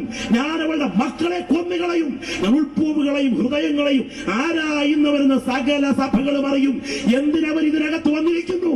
പാപം ചെയ്തിട്ട് ദൈവസഭയ്ക്കകത്ത് തുടരുന്ന നിന്നെ അധികം നാൾ തുടരാൻ അനുവദിക്കാതെ നിന്റെ തലമുറയെ അകാല നിര്യാണത്താൽ വെട്ടിമാറ്റിക്കൊണ്ട് വർത്തമാനകാലത്ത് ന്യായം വിധിക്കാൻ അവൻ ദൈവസഭയ്ക്കകത്ത് വന്നിരിക്കുന്നു ഇല്ലെങ്കിൽ പ്രാഗൽഭ്യമുള്ള എത്ര ദൈവമക്കൾ ഇവിടെയുണ്ട്? എന്റെ കൈകൾ വെടിപ്പുള്ളതെന്ന് പറയാൻ പ്രാഗൽഭ്യമുള്ളവർ രാത്രി സ്തോത്രം ചെയ്യുന്ന രാത്രിയായിരിക്കട്ടെ. നീ ഇവ ചെയ്തു, ഞാൻ മിണ്ടാതെയിരുന്നു, ഞാൻ നിന്നെ പോലെ ഉള്ളവൻ എന്ന് നീ നിരൂപിച്ചു, ഞാൻ നിന്നെ ശാസിച്ച് ഇത് നിന്റെ കണ്ണിന് മുൻപിൽ നിരത്തി വയ്ക്കും. ദൈവത്തെ മറക്കുന്നവരെ ഇത് ഓർത്തുകൊള്ളി, അല്ല ഞാൻ നിന്നെ കീറിക്കളയും, വിടുവിപ്പാൻ ആരുമുണ്ടായിരിക്കയില്ല. നീതിമാൻ പ്രതിക്രിയ കണ്ട് ആനന്ദിക്കും, അവൻ തന്റെ കാൽ ശത്രുക്കളുടെ രക്തത്തിൽ മുക്കും. ആകയാൽ നീതിമാന് പ്രതിഫലമുണ്ട് നിശ്ചയം. ഭൂമിയിൽ ന്യായം വിധിക്കുന്ന ഒരു ദൈവമുണ്ട് നിശ്ചയമെന്ന് മനുഷ്യർ പറയും. ഈ രാത്രി എന്റെ വിഷയത്തിന്മേൽ നടപടിയെടുക്കുന്ന ഒരു ജഡ്ജി ഉയരത്തിലുണ്ടെന്ന് വിശ്വസിക്കുന്ന ദൈവമക്കൾ ഈ ഗ്രൗണ്ടിൽ കർത്താവിനെ സ്തുതിച്ചാരാധിക്കുന്ന രാത്രിയാകട്ടെ. പരിശുദ്ധാത്മാവ് ഇന്ന് രാത്രി ഇവിടെ വന്നിട്ടുണ്ട് എന്ന് വിശ്വസിക്കുന്ന ദൈവമക്കൾ കൈവിട്ട് സ്തോത്രം പറഞ്ഞാട്ടെ. ഈ രാത്രി ഇത്രയും ദൈവമക്കൾ വിശ്വസിക്കുന്നു ദൈവാത്മാവ് ഇവിടെ വന്നിരിക്കുന്നെന്ന്. എന്താ ദൈവാത്മാവ് ബോധ്യപ്പെടുത്താൻ ആഗ്രഹിക്കുന്നത്? പാപത്തെക്കുറിച്ചും നീതിയെക്കുറിച്ചും ന്യായവിധിയെക്കുറിച്ചും ബോധ്യം നൽകാനാണ് ദൈവത്തിന്റെ പരിശുദ്ധാത്മാവ് രാത്രി ആഗ്രഹിക്കുന്നത്. ദൈവാത്മാവ് രാത്രി ഇവിടെ അതിഥിയല്ല, അവൻ ഇന്ന് രാത്രിയുടെ അധികാരിയാണ്. അവന് രാത്രി പാപത്തെക്കുറിച്ച് ബോധ്യം നൽകുമ്പോൾ ന്യായവിധിയെക്കുറിച്ച് ബോധ്യം നൽകിയിരിക്കും. ഇനിയും ഞാനൊരു ചോദ്യം എന്റെ ബഹുമാന്യ ശ്രോതാക്കളോട് ചോദിക്കട്ടെ. വർത്തമാന കാലത്ത് ന്യായം വിധിക്കുന്ന ഒരു ദൈവമുണ്ടോ? ഞാൻ ഇന്ന് രാത്രിയിൽ ഉദ്ധരിക്കുന്ന വാക്യം വിശ്വസിക്കുന്ന ദൈവമക്കൾ എന്നോട് ചേർന്ന് കർത്താവിനെ സ്തുതിക്കണം. ദൈവത്തിന് സ്തോത്രം. അതെ, നീ എന്റെ കാര്യവും വ്യവഹാരവും നടത്തുന്നു, നീ നീതിയോടെ വിധിച്ചുകൊണ്ട് സിംഹാസനത്തിൽ ഇരിക്കുന്നു. ഈ വാക്യം വിശ്വസിക്കുന്ന എത്ര ദൈവമക്കളുണ്ട് ഇവിടെ? ആ കാര്യമൊന്ന് ഉയർത്തിപ്പിടിച്ചാട്ടെ. നീ എന്റെ കാര്യവും വ്യവഹാരവും നടത്തുന്നു, നീ നീതിയോടെ വിധിച്ചുകൊണ്ട് സിംഹാസനത്തിൽ ഇരിക്കുന്നു. ഇന്ന് രാത്രി ഇരിക്കാൻ പോകുന്നു എന്നല്ല, ഇരുന്ന് കഴിഞ്ഞു എന്നല്ല. ഈ പെരുമ്പാവൂർ ടൗണിലെ പബ്ലിക് സ്റ്റേഡിയത്തിൽ ഇത്രയും ദൈവമക്കൾ ഈ കസേരയിൽ ഇരിക്കുന്നത് സത്യമാണെങ്കിൽ നീതിയോടെ വിധിച്ചുകൊണ്ട് സിംഹാസനത്തിൽ ഇരിക്കുന്ന ഒരു ദൈവം ഉയരത്തിലുണ്ട്. അവൻ വർത്തമാനകാലത്ത് വിധിക്കുന്ന ദൈവമാണ്. അവൻ നിന്റെ കാര്യം തീർക്കുന്നവനാണ്. ഒരല്പം എണ്ണയും അല്പം മാവുമേ ഉള്ളെങ്കിലും നിന്റെ കാര്യം തീർക്കാൻ ആരുമില്ലെങ്കിലും അതിനകത്തെ അളവിനെ വർദ്ധിപ്പിച്ചുകൊണ്ട് നിന്റെ കഷ്ടതയ്ക്ക് നടുവിൽ നിന്റെ കാര്യം തീർക്കാൻ ഇന്ന് രാത്രി നീ സേവിക്കുന്ന ദൈവം ശക്തനാണ്. അവൻ ശക്തനാണെന്ന് മാത്രമല്ല, അവൻ വ്യവഹാരം കൈകാര്യം ചെയ്യുന്ന ദൈവമാണ്. ആരോടും തുറന്നു പറയുവാൻ കഴിയാത്ത മനോവേദനകൾ ഉള്ളിൽ ഒതുക്കിക്കൊണ്ട് ഉയരുന്ന നിന്റെ നെടുവീർപ്പിന് പരിഹാരം വരുത്താൻ ഒരാൾ ഇവിടെ ഇല്ലെങ്കിൽ ഇന്ന് രാത്രി പ്രാർത്ഥിക്കുന്ന ദൈവവൈതലേ, നീതിയോടെ ന്യായം വിധിക്കുന്ന ദൈവം അവന്റെ കരങ്ങൾ കൊണ്ട് നിന്റെ വർത്തമാനകാല കേസ് എടുക്കുന്ന ദൈവമാണെങ്കിൽ ഇന്ന് രാത്രി ഇവിടെ ഇരുന്ന് നീ ആരാധിച്ചുകൊണ്ടിരിക്കുമ്പോൾ വർത്തമാനകാലത്ത് ന്യായം വിധിക്കുന്ന ഒരു ദൈവം ഉയരത്തിലുണ്ട് എന്ന് ബോധ്യമുള്ള ദൈവമക്കൾ കർത്താവിനെ സ്തുതിച്ചാരാധിക്കുന്ന രാത്രിയായിരിക്കട്ടെ. ഈ രാത്രി പ്രത്യേകം ശ്രദ്ധിക്കുക. ദൈവത്തിന്റെ കാലഗണന മനുഷ്യന്റെ കാലഗണനയുമായി കാലാനുപാതത്തിലല്ലാത്തത് കൊണ്ട് കാര്യം ഗ്രഹിക്കാൻ നമ്മുടെ തലച്ചോറിന് കഴിയുന്നില്ലെന്നേ ഉള്ളൂ. ദൈവം ഇന്നും ന്യായം വിധിച്ചുകൊണ്ടിരിക്കുകയാണ്. ഓർക്കുക, സമയച്ചുരുക്കോണിയെ ചുരുക്കി പറയാം. ദൈവത്തിന്റെ കാലഗണന എന്താ? അവൻ നിത്യത്വത്തിന്റെ കാലഗണനയാണ്. ദൈവത്തിന് ഒരു ദിവസം 1000 സംവത്സരം പോലെയും 1000 സംവത്സരം ഇന്നലെ കഴിഞ്ഞുപോയ രാത്രിയിലെ ഒരു യാമം പോലെയും മാത്രമാണ്. 8 യാമങ്ങൾ ഉൾക്കൊള്ളുന്നതാണ് ഒരു രാത്രി. 1000 സംവത്സരത്തിന്റെ കഴിഞ്ഞുപോക്ക് ഒരു യാമത്തിന്റെ ലാഘവമേ ഉള്ളെങ്കിൽ 1000 കൊല്ലം കഴിഞ്ഞു പോകുന്നതിന് ഒരു രാത്രിയുടെ ഒരു ദിവസത്തിന്റെ ലാഘവത്തിൽ ദൈവത്തിന് കഴിഞ്ഞു പോകും. അപ്പോൾ ദൈവത്തിന്റെ കാലഗണന നിത്യത്വത്തിന്റെ കാലഗണനയാണ്. ശ്രദ്ധിച്ചു കേൾക്കുക. ദൈവത്തിന്റെ കാലഗണന നിത്യത്വത്തിന്റെ കാലഗണനയാണ്.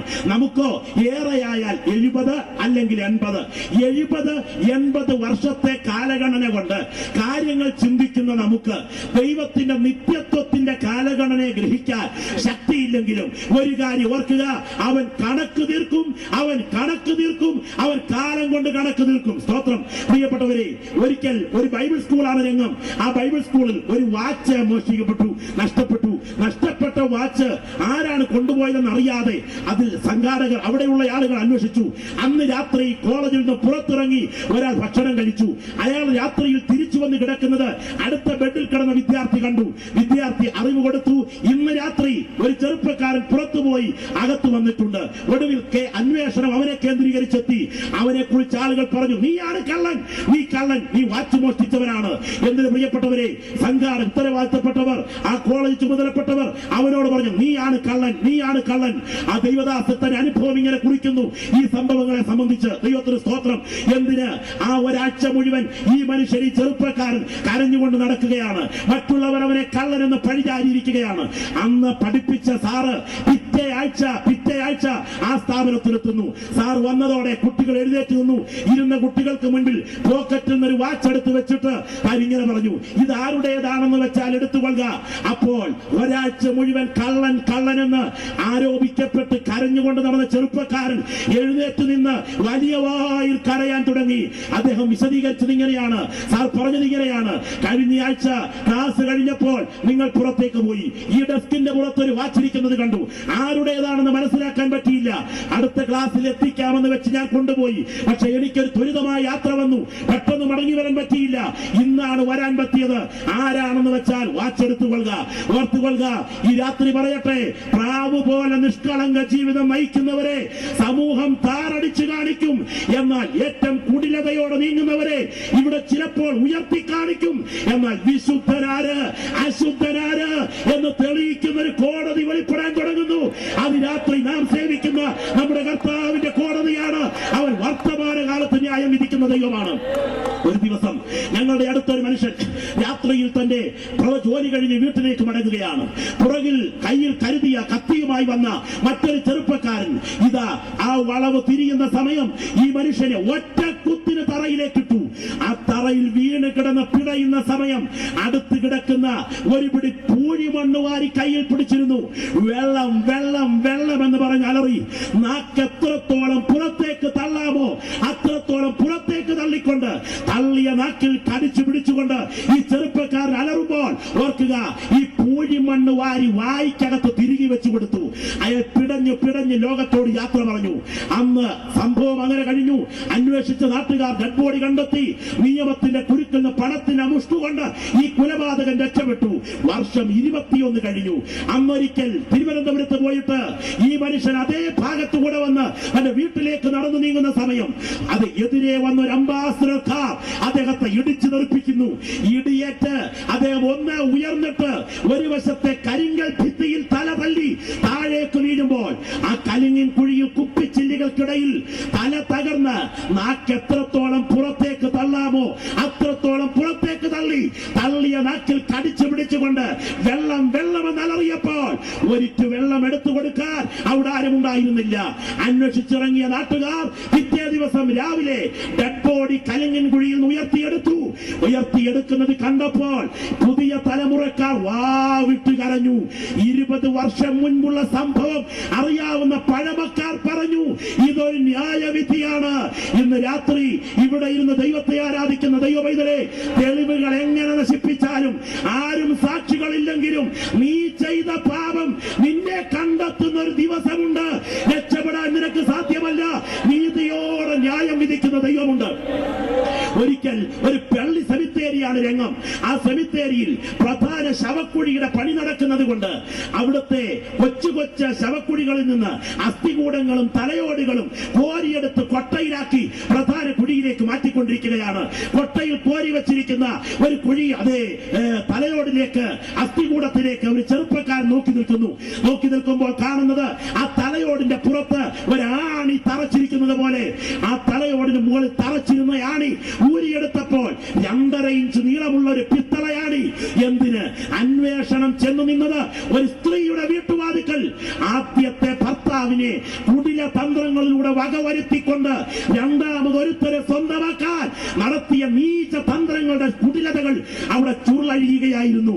ഓർക്കുക, വർഷങ്ങൾ പഴകിയത്, സ്ലാബിട്ട് മൂടിയത്, തെളിവുകൾ നശിപ്പിച്ചത്, സാക്ഷികളില്ലാത്തത്, സമൂഹത്തെ വിശ്വസിപ്പിച്ചത്, ഒരു തുരുമ്പിച്ച ആണിയുടെ പുറകിൽ കണക്കെടുക്കാൻ ഇവിടുത്തെ അധികാരികൾക്ക് കഴിഞ്ഞെങ്കിൽ നീതിയോടെ വിധിക്കുന്ന ദൈവത്തിന്റെ കണ്ണുകൾക്ക് മുൻപിൽ മറയ്ക്കാൻ ആരെ കൊണ്ട് സാധ്യമല്ല. അവൻ കണക്ക് തീർക്കുന്ന ദൈവമാണ്. അവൻ അകത്തും പുറത്തും കണക്ക് തീർക്കും.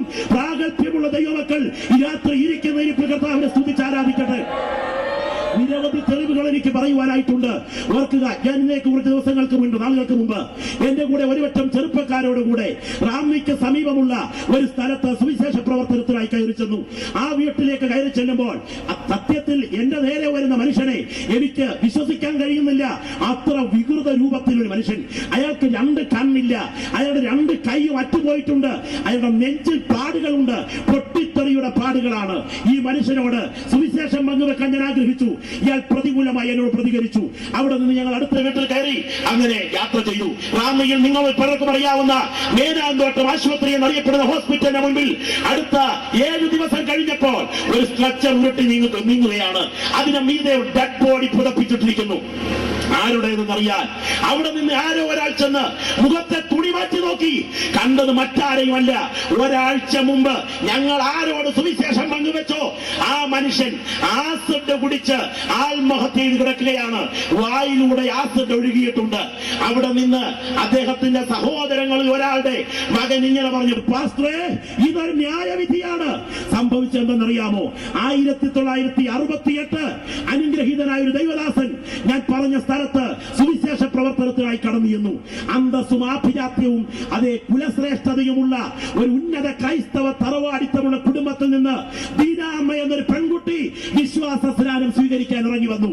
അവളെ സ്നാനപ്പെടുത്തുവാൻ പ്രാർത്ഥനാലയത്തിൽ ക്രമീകരണങ്ങൾ ചെയ്തിട്ട് നേരെ ആറ്റുകടവിലേക്ക് ഈ ദൈവദാസനും സംഘവും മുൻപോട്ട് നീങ്ങി. സ്നാനം നടന്നുകൊണ്ടിരിക്കുമ്പോൾ ആങ്ങളമാരറിഞ്ഞു പെങ്ങളെ മുക്കാൻ കൊണ്ടുപോയിട്ടുണ്ടെന്ന്. ഉടനെ വീട്ടിലെ പട്ടി അഴിച്ചു വിട്ടിട്ട് നേരെ അവർ പ്രാർത്ഥനാ മന്ദിരത്തിൽ വന്നു.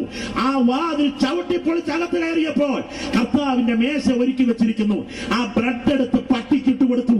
അവിടെ വെച്ചിരുന്ന മുന്തിരിച്ചാർ അവിടെയെല്ലാം ചവിട്ടി ഉടച്ചൊഴിച്ചു.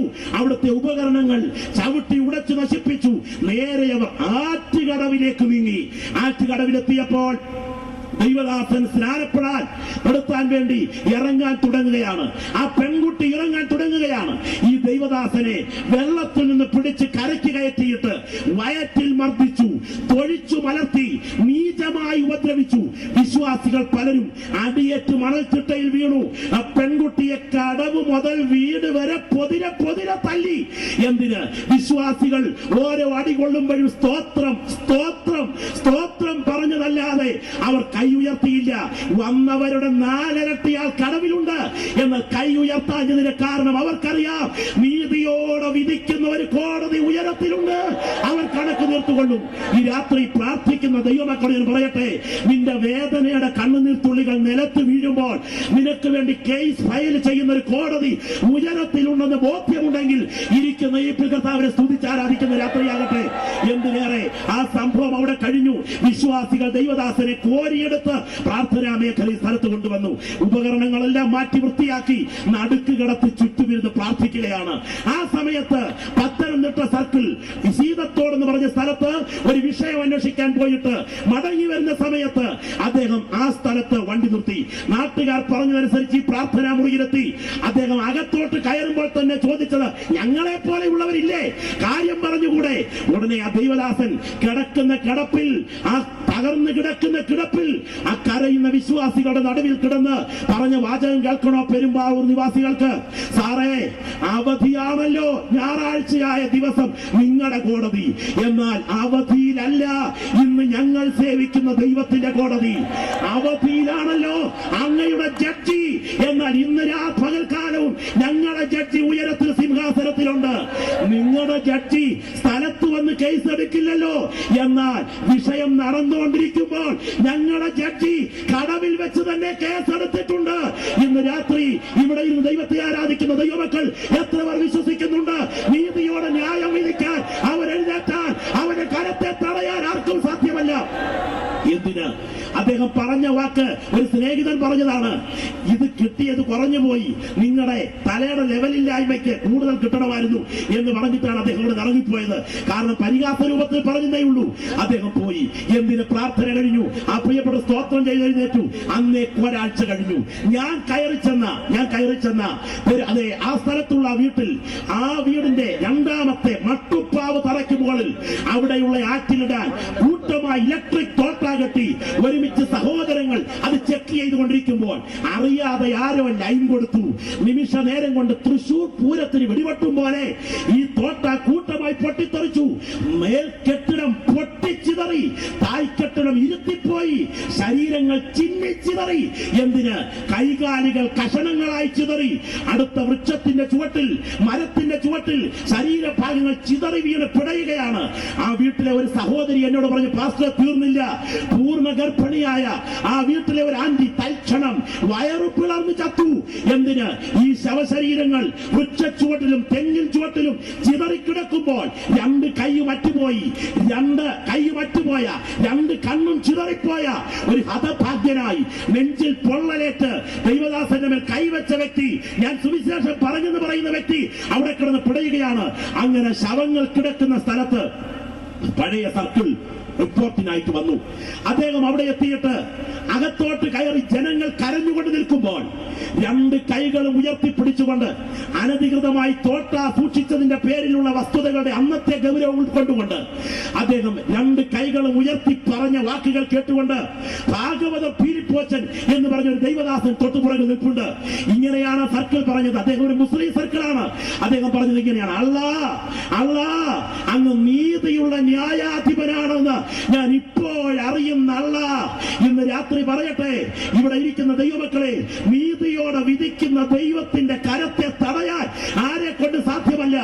പത്തനംതിട്ട കോടതിയിൽ ആ കേസ് വിസ്താരത്തിനായി എത്തി. അവസാനം അതിന് വിധിന്യായത്തിൽ ഇങ്ങനെയാണ് ജഡ്ജി പറഞ്ഞതെന്നാണ് നേരിട്ട് ബോധ്യമുള്ളവർ പറയുന്നത്.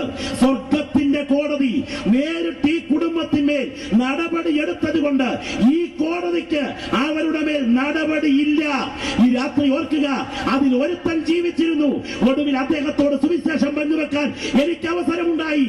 എന്നാൽ രണ്ട് കൈ മറ്റുപോയ ആ ഹതഭാഗ്യൻ അത് ആത്മഹത്യ ചെയ്ത് കിടക്കുന്ന ഡെഡ് ബോഡി നിരീക്ഷിച്ചപ്പോൾ എനിക്കൊരു കാര്യം മനസ്സിലായി. വർഷങ്ങൾ എത്ര കഴിഞ്ഞാലും, തലമുറകൾ എത്ര മാറിയാലും, നീതിയോടെ ന്യായം വിധിക്കുന്ന ദൈവത്തിന്റെ വിധിക്ക് ഈ രാത്രിയും മാറ്റമില്ല.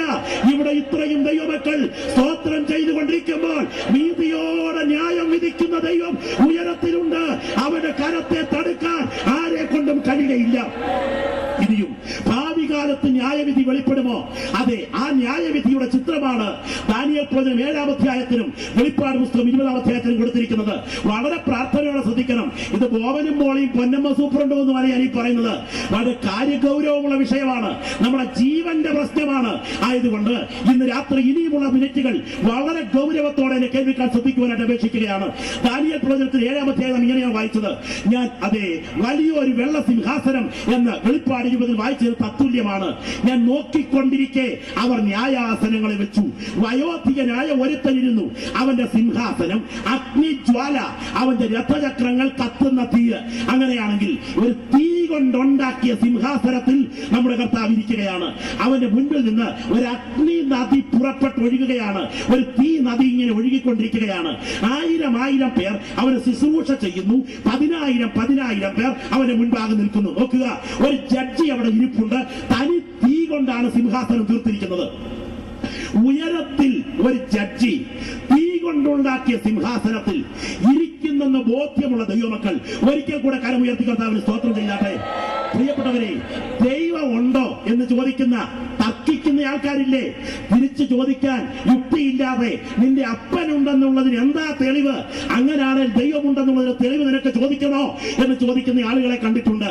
കൂടുതൽ തെളിവിലേക്കൊന്നും പോകണ്ട.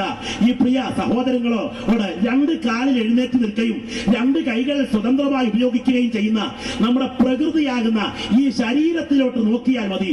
ജീവിക്കുന്ന ദൈവം ഉയരത്തിലുണ്ടെന്നോർത്ത് ഈ രാത്രി ഇരിക്കുന്ന ഇപ്പോൾ സ്തോത്രം ചെയ്യാനായിട്ട് കഴിയും. ഇതുണ്ടാക്കിയ ഡിസൈനർ ദൈവമാണെങ്കിൽ ഇതിൽ വെളിപ്പെട്ടിരിക്കുന്ന ബുദ്ധിവൈഭവം ഓർത്ത് ഈ രാത്രി നമുക്ക് ദൈവത്തെ ആരാധിക്കാനായിട്ട് കഴിയണം. ഒരിക്കൽ ചങ്ങനാശ്ശേരിയിൽ ഒരു നിരീശ്വരവാദ ക്ലാസ് നടക്കുമ്പോൾ താമസിച്ച മകളെ കാണാനായിട്ട് അമ്മച്ചി അവിടെ എത്തി. പുറകിലത്തെ ഭാഗത്തിരുന്നപ്പോ പ്രൊഫസർ ദൈവമില്ലെന്ന് സ്ഥാപിക്കുമ്പോ അമ്മച്ചി ചാടിയുടെ ചോദ്യം, പ്രൊഫസറെ ഞാനൊരു ചോദ്യം ചോദിക്കട്ടെ, ഞങ്ങൾ സ്ത്രീകൾ ഞങ്ങളുടെ മൂക്കിന്റെ കീഴിൽ രോമമില്ലാത്തതും നിങ്ങൾ പുരുഷന്മാർ നിങ്ങളുടെ മൂക്കിന്റെ കീഴിൽ രോമം ഉള്ളതും എന്തുകൊണ്ടാണെന്ന് പറയാമോ എന്ന് ചോദിച്ചപ്പോ ഇരിക്കവിടെ അമ്മച്ചി, അതിനുള്ള സമയമല്ല ഇപ്പോൾ എന്ന് പറഞ്ഞുകൊണ്ട് അമ്മച്ചിയെ ഇരുത്താൻ ശ്രമിച്ച സമയം അമ്മച്ചി രണ്ട് കൈയും മലത്തി ഉള്ള പല്ലും പുറത്തൊന്ന് കാട്ടി മുഖമൊന്ന് വക്രിപ്പിച്ച് ഇങ്ങനെയാണ് ചോദിച്ചതെന്നാ പറയുന്നത്, തന്റെ മൂക്കിന്റെ കീഴിലെ രോമത്തിന്റെ കാര്യം അറിയാൻ വയ്യാത്ത താനാന്നോടോ തമ്പുരാനില്ലെന്ന് പറയുന്നത്, ഇരിക്കണോ അവിടെ എന്ന് പറഞ്ഞിട്ട് അമ്മച്ചി ഇറങ്ങിപ്പോയി. മൂക്കിന്റെ കീഴിലെ കാര്യം അറിയാൻ വയ്യാത്തവനാ ദൈവമില്ലെന്ന് പറഞ്ഞുകൊണ്ട് നടക്കുന്നത്. എന്നാൽ അനുഭവിച്ചറിയുന്ന ദൈവമക്കൾക്കറിയാം, ജീവിക്കുന്ന ഒരു ദൈവം ഉയരത്തിലുണ്ട്, അവൻ നീതിയോടെ കണക്ക് നിൽക്കുന്ന ദൈവമാണ്. കൂടുതൽ വിശദീകരണത്തിലേക്കൊന്നും പോകണ്ട. നമ്മുടെ തലമുടി വെട്ടിക്കാൻ ബാർബർ ഷോപ്പിൽ പോകാറില്ലേ? ഉണ്ട്. പുരിയം വെട്ടിക്കാൻ ആരെങ്കിലും ബാർബർ ഷോപ്പിൽ പോകാറുണ്ടോ? ഇല്ല. തലമുടി വളരുന്നത് പോലെ പുരിയം കൂടെ താഴോട്ടങ്ങ് വളർന്നിറങ്ങിയിരുന്നെങ്കിൽ എന്തായിരുന്നതിനെ ഗതി? വെട്ടിക്കാൻ പോകാൻ പറ്റിയില്ല. അങ്ങനെ ഇരിക്കുമ്പോൾ ഒരു സുഹൃത്ത് വന്നു. സംസാരിക്കണമെങ്കിൽ അടി കൂടെ കൈ താങ്ങി ഷട്ടർ പോലെ തലമുടിക്ക് പകരം വളർന്നിറങ്ങിയ പുരിയം പൊക്കിപ്പിടിച്ച് വർത്താനം പറയേണ്ടി വന്നേനെയല്ലോ. അപ്പം പുരിയം വളരരുത്, തലമുടി വളരണം എന്ന് ക്രമീകരിച്ച ഒരു പരമബുദ്ധിയാണ് ഈ ശരീരത്തെ ഡിസൈൻ ചെയ്തതെങ്കിൽ അവരെയാണ് ഈ ഗ്രൗണ്ടിൽ നിന്ന് നാം ആരാധിക്കുന്ന ജീവിക്കുന്ന ദൈവം.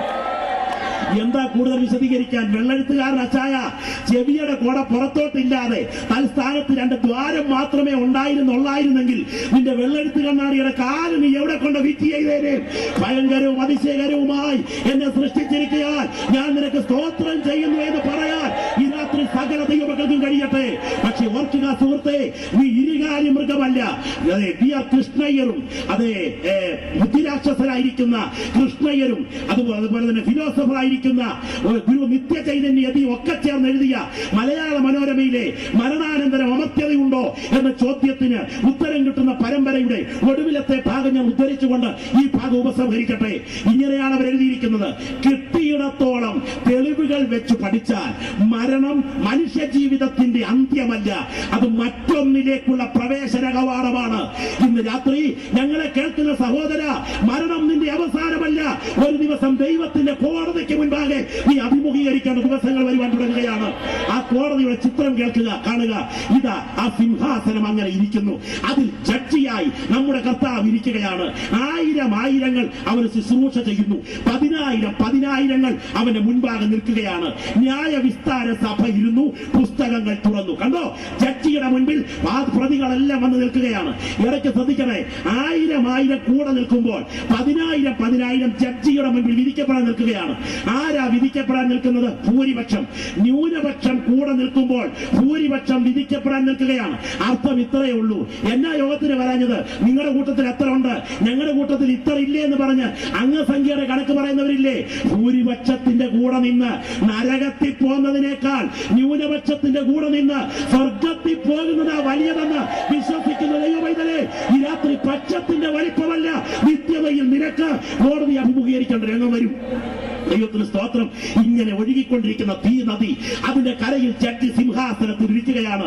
ശ്രദ്ധിച്ചു കേൾക്കുക. ആ ജഡ്ജി സിംഹാസനത്തിൽ ഇരിക്കുന്ന സമയം ആയിരങ്ങൾ അവന് ശുശ്രൂഷ ചെയ്യുന്നു. ഞാൻ കാണുന്നു ഹന്നാവും കയ്യാപ്പാവും പീലാത്തോസും ഹേരോദാവും മഹാത്മാഗാന്ധിയും ഇന്ദിരാഗാന്ധിയും രാജീവ് ഗാന്ധിയും ഹിറ്റ്ലറും മുസോളിനിയും എല്ലാം അങ്ങനെ വന്ന് ആ സിംഹാസനത്തിന് മുൻപിൽ നിൽക്കുകയാണ്. ദൈവപുത്രന്റെ അടുക്കൽ ഈ ഹന്നാവും കയ്യാപ്പാവും പീലാത്തോസും ഹേരോദാവും ഒക്കെ വന്നു നിന്ന് കഴിഞ്ഞപ്പോ തന്നെ മനസ്സിലായി, ഇത് കേവലം തച്ചൻ കൊച്ചനല്ല, ഇത് മറിയയുടെ മകനല്ല, ഇത് പ്രപഞ്ചം പടുത്ത മഹാദൈവത്തിന്റെ ഏകജാതനാണ്. അപ്പോൾ തന്നെ അവരെ വിറയ്ക്കാൻ തുടങ്ങി. തിരുവെഴുത്തിനൊരു വാക്യമുണ്ട്. ഇന്ന് രാത്രിയിൽ ഉള്ളം തുടിക്കുന്ന ദൈവമക്കൾ ഈ വാക്യം കേൾക്കുമ്പോൾ എന്നോടൊപ്പം ദൈവത്തെ സ്തുതിച്ചൊന്ന് ആരാധിക്കണം. അവൻ ദൈവരൂപത്തിലിരിക്കെ ദൈവത്തോടുള്ള സമത്വം മുറുകെ പിടിച്ചുകൊള്ളണമെന്ന് വിചാരിക്കാതെ തന്നെത്താൻ താഴ്ത്തി ദേശത്തിൽ മനുഷ്യനായി വിളങ്ങി തന്നെത്താൻ ഒഴിച്ച് ക്രൂശിലെ മരണത്തോളം അനുസരണമുള്ളവനായി തീർന്നു.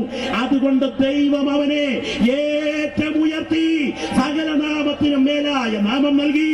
അതുകൊണ്ട് യേശുവിന്റെ നാമത്തിങ്കൽ സ്വർലോകരുടെയും ഭൂലോകരുടെയും അധോലോകരുടെയും മുഴങ്കാലൊക്കെയും മടങ്ങുകയും എല്ലാ നാവും യേശു തന്നെ കർത്താവെന്ന് പിതാവിന്റെ മഹിമയ്ക്കായി ഏറ്റുപറയുകയും ചെയ്യേണ്ടി വരും. രാത്രി എത്ര പേർക്ക് ദൈവത്തെ സ്തുതിക്കാനായിട്ട് കഴിയും?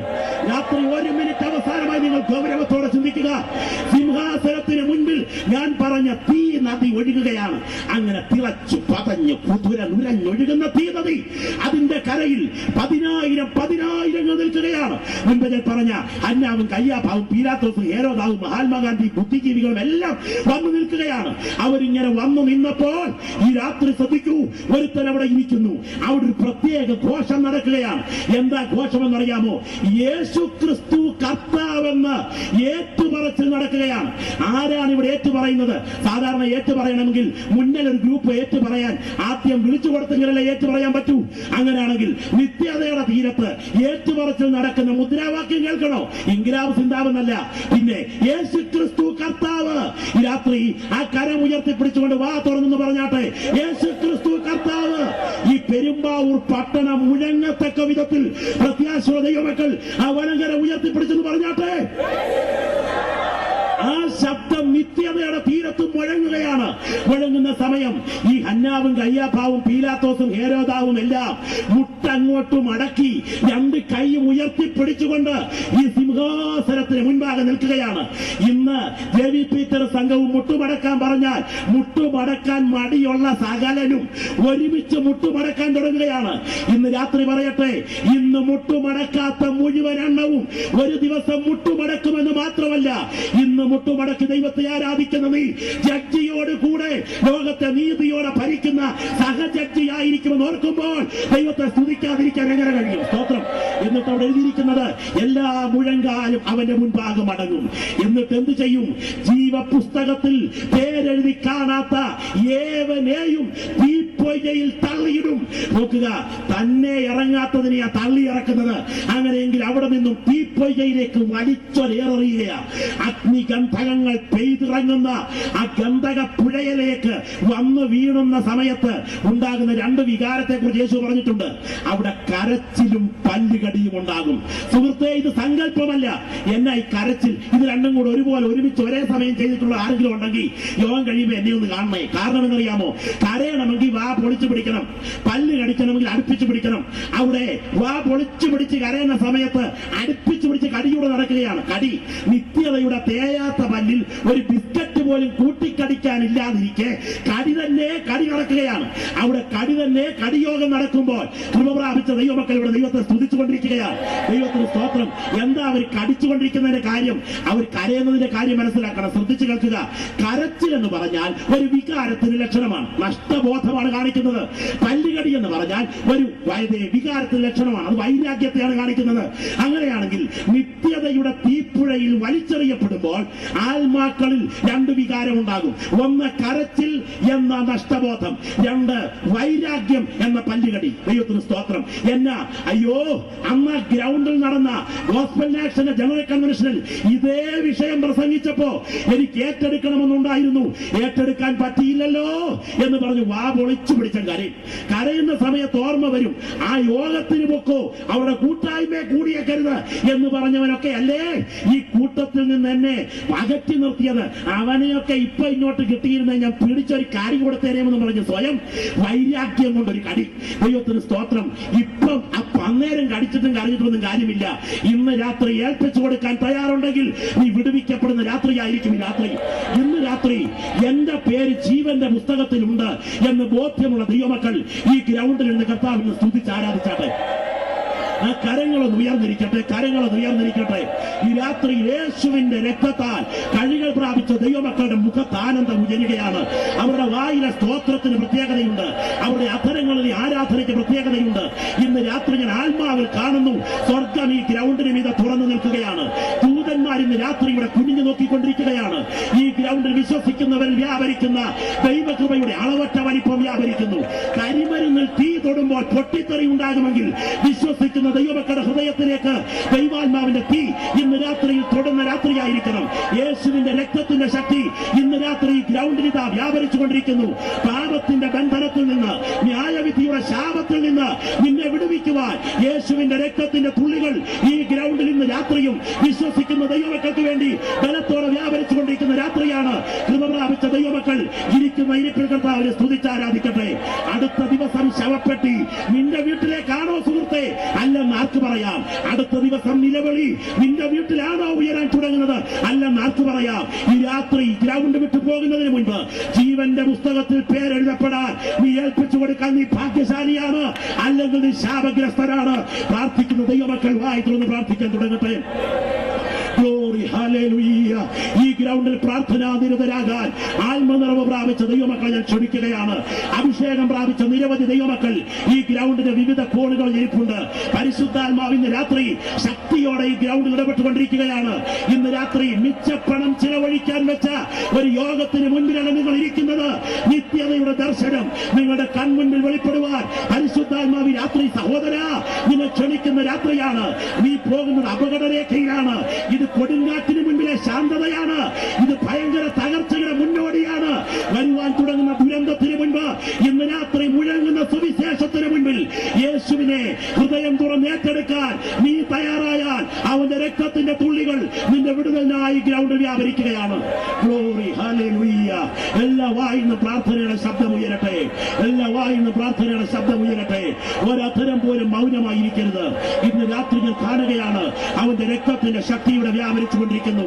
കാൽവറയിൽ രണ്ട് കള്ളന്മാരുടെ മധ്യേ കാലിലും പാണികളിൽ തലയിൽ മുൾമുടി അണിഞ്ഞവനായി, മുഖത്തെ രോമങ്ങൾ വലിച്ചു മറിക്കപ്പെട്ടവനായി, വിലാവ് കുത്തി പിളർക്കപ്പെട്ടവനായി, ആപാത ചുടുനിലം ഒഴുക്കിക്കൊണ്ട് അർത്ഥപ്രാണനായി അർത്ഥനഗ്നനായി പിടയുന്ന ദൈവകുമാരന്റെ ചോരത്തുള്ളികൾ ഈ ഗ്രൗണ്ടിലേക്ക് വിശ്വസിക്കുന്ന വ്യക്തികളെ കഴുകാൻ ഇന്ന് രാത്രി ഒഴുകിയിറങ്ങുമ്പോൾ ഏൽപ്പിച്ചു കൊടുക്കാൻ ഒരാൾ തയ്യാറാകുമോ? ഈ രാത്രി നിന്റെ മനസാക്ഷിയോട് സുഹൃത്തെ നീ ചോദിക്കുക. ഈ ഗ്രൗണ്ട് വിട്ടു പോകുന്നതിന് മുൻപ് പുറത്തേക്ക് വിട്ട ശ്വാസം അകത്തേക്ക് എടുക്കാതെ നീ ഇന്ന് രാത്രി പിടഞ്ഞു വീണാൽ നീ നരകയോഗ്യനോ അതോ ജീവന്റെ പുസ്തകത്തിൽ നിന്റെ പേരെഴുതപ്പെട്ട വിശ്വാസിയോ? Glory, glory, glory, glory. എല്ലാവരും പ്രാർത്ഥനാ നിരതരാകട്ടെ. കർത്തൃദാസന്മാർ ആത്മാവിൽ പ്രാർത്ഥിച്ചുകൊണ്ടിരിക്കട്ടെ. ഇന്ന് രാത്രി ഇതാ യേശുവിന്റെ രക്തത്തിന്റെ ശക്തി ഈ ഗ്രൗണ്ടിൽ വ്യാപരിച്ചുകൊണ്ടിരിക്കുന്നു. മരിച്ച ഒരുപറ്റം ആളുകളുടെ മുൻപിലല്ല ഈ രാത്രി സുവിശേഷത്തിന്റെ ശബ്ദം ഉയരുന്നത്. ജീവൻ പ്രാപിച്ച ദൈവമക്കളുടെ മധ്യത്തിലാണ്. മെഴുകുതിരി കാലുകളുടെ പുറകിൽ തറയ്ക്കപ്പെട്ട് കിടക്കുന്ന യേശുവിന്റെ മുൻപിലല്ല. മരണത്തിന്റെ വിഷമുള്ളൊടിച്ചുകൊണ്ട് ജീവനോടെ ഉയർത്തെഴുന്നേറ്റ യേശുവിന്റെ മുൻപിലാണ് കൃപ പ്രാപിച്ച ദൈവമക്കൾ ഇന്ന് രാത്രി ഈ ഗ്രൗണ്ടിൽ ദൈവത്തെ ആരാധിക്കുന്നതെങ്കിൽ ഈ രാത്രി ചില പ്രിയപ്പെട്ടവരുടെ പേരുകൾ ജീവന്റെ പുസ്തകത്തിൽ കുറിക്കപ്പെടുന്ന രാത്രിയാകട്ടെ.